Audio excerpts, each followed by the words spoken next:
ശബരിമല സ്വർണ്ണപ്പാളി വിവാദത്തിൽ ഉണ്ണികൃഷ്ണൻ പോറ്റിയെ വിജിലൻസ് ചോദ്യം ചെയ്തു.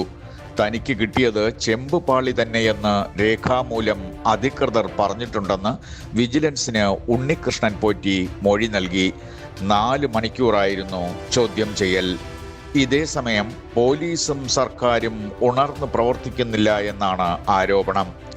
ശബരിമല സ്വർണ്ണപ്പാളി കേസിൽ ഹൈക്കോടതി നിർദ്ദേശപ്രകാരം ദേവസ്വം വിജിലൻസ് ആണ് ഇപ്പോൾ ഈ കേസ് അന്വേഷിക്കുന്നത്. ഹമാസിന് നൽകിയിട്ടുള്ള സമയപരിധി ഇന്ന് അവസാനിക്കാനിരിക്കെ ഇസ്രായേൽ ഗാസയിൽ രൂക്ഷമായ ആക്രമണം നടത്തുന്നുവെന്നാണ് റിപ്പോർട്ട്. ബന്ദികളെ എത്രയും വേഗം മോചിപ്പിച്ചില്ലെങ്കിൽ ശക്തമായ ആക്രമണമാണ് നേരിടേണ്ടി വരികയെന്ന് US പ്രസിഡന്റ് ട്രംപ് സൂചന നൽകി. കൊള്ളപ്പലിശക്കാരെ അമർച്ച ചെയ്യുന്നതിന്റെ ഭാഗമായി പോലീസ് പരിശോധന.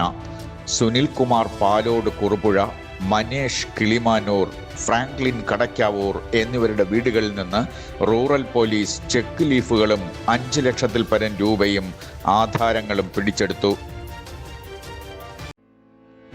ഇനി നിങ്ങളുടെ കുട്ടികൾക്ക് പരീക്ഷകളിൽ ഫുൾ മാർക്ക്.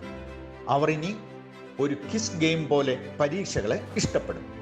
വിദ്യാർത്ഥികൾക്കിടയിൽ തരംഗമായി കൊണ്ടിരിക്കുന്ന പ്രാക്ടീസ് എക്സാം ആപ്പ് ഡൗൺലോഡ് ചെയ്യുവാൻ പ്ലേ സ്റ്റോറിൽ ഗ്ലോബൽ ഗേറ്റ്വേ എന്ന് ടൈപ്പ് ചെയ്യുക. സബ്സ്ക്രൈബ് ചെയ്യുമ്പോൾ ഡിസ്കൗണ്ട് ലഭിക്കുവാൻ ഈ നമ്പറിൽ ബന്ധപ്പെടാം. തിരുവനന്തപുരം വിമാനത്താവളത്തിൽ നിന്ന് 1.5 കോടിയുടെ സ്വർണം പിടികൂടി. കോലാലംപൂർ, ഷാർജ എന്നിവിടങ്ങളിൽ നിന്നെത്തിയ തമിഴ്നാട് സ്വദേശികളിൽ നിന്നാണ് 1.34 കിലോ സ്വർണം പിടികൂടിയത്. സ്വഭാവദൂഷ്യം ആരോപിച്ച് 2 ജഡ്ജിമാരെ പിരിച്ചുവിട്ടുകൊണ്ട് ബോംബെ ഹൈക്കോടതി ഉത്തരവിട്ടു. ധനഞ്ജയ് നിഗം, ഇർഫാൻ ഷെയ്ഖ് എന്നിവരെയാണ് പുറത്താക്കിയത്. 10 ദിവസത്തെ പൂജവയ്പ്പിനും 1 ദിവസത്തെ നല്ലിരിപ്പിനും ശേഷം നവരാത്രി വിഗ്രഹങ്ങൾ മാതൃക്ഷേത്രത്തിലേക്ക് മടങ്ങി. നാളെ വൈകിട്ട് പത്മനാഭപുരത്തെത്തും. ചൊവ്വാഴ്ച രാവിലെ ശുചീന്ദ്രത്തേക്കും വിഗ്രഹങ്ങളെ എഴുന്നള്ളിക്കും. മധ്യപ്രദേശിൽ മാത്രം ചുമമരുന്ന് കഴിച്ച കുട്ടികളിൽ ഇതുവരെ 11 പേർ മരിച്ചു. കഫ് സിറപ്പ് 2 വയസ്സിന് താഴെയുള്ള കുട്ടികൾക്ക് നൽകരുതെന്ന് ഇന്നലെ കേന്ദ്ര ഗവൺമെന്റ് നിർദ്ദേശിച്ചിരുന്നു.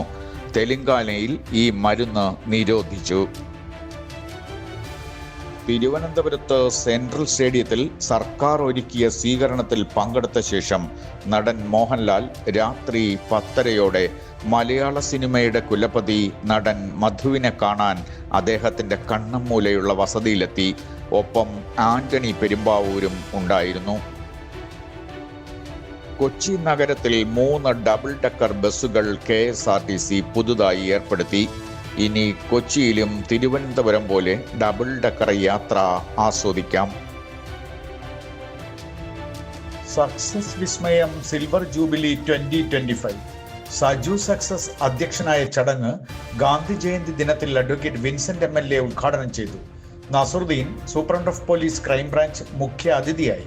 ചന്ദ്രലേഖ, Kottukal gramapanchayat president, Chowara Rajan ward member Chowara, Shanibas president, Chappath residence association, BT Anilkumar മാധ്യമപ്രവർത്തകൻ, Sajay Narayanan chief editor village news എന്നിവർ ആശംസകൾ അർപ്പിച്ചു.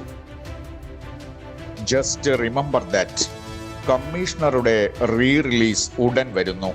കേന്ദ്രമന്ത്രി സുരേഷ് ഗോപിയുടെ തലവര നിശ്ചയിച്ച കമ്മീഷണർ വീണ്ടും തിയേറ്ററുകളിലെത്തുമെന്ന് ഉറപ്പായി.